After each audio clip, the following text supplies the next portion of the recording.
Peggy 3.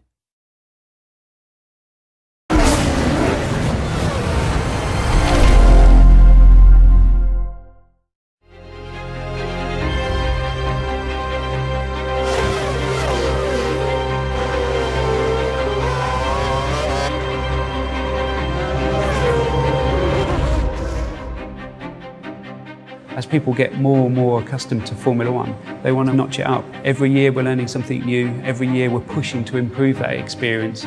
2012 is really responding to what the community has been talking about. Some of the feedback we had suggested that people only picked up F1 and put it in their machines when they had a solid couple of hours to play. So we wanted to come up with some new game modes, some new challenges that people can put on when they haven't got quite so much time to spend. One of the new modes for 2012 is called Champions Mode, with 6 world champions on the grid this year. We thought it'd be interesting if we made a scenario mode about trying to beat each of those champions across progressively difficult challenges. So it's really based around 3, 4, 5 laps of just intense driving. The race is in progress. Can you overtake and defeat this champion driver? This is about trying to replicate that career experience that you had over a number of seasons in our previous games into a kind of condensed format.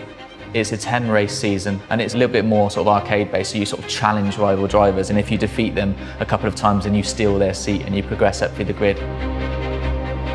We spent a lot of time working on new modes, but we also wanted to inject some new ideas into the normal career mode.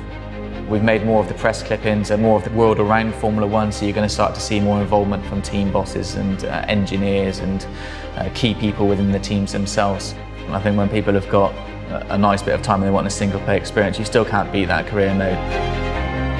Multiplayer is a huge part of racing games, of the racing experience, that sort of will to compete against other drivers. So we've got lots of different game modes to cater for how much time you've got to race online.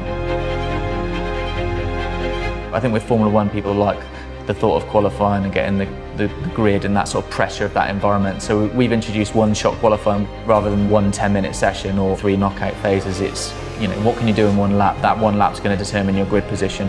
So that adds a lot of pressure. 2012 really is something completely unique. This is about playing Formula One your own way.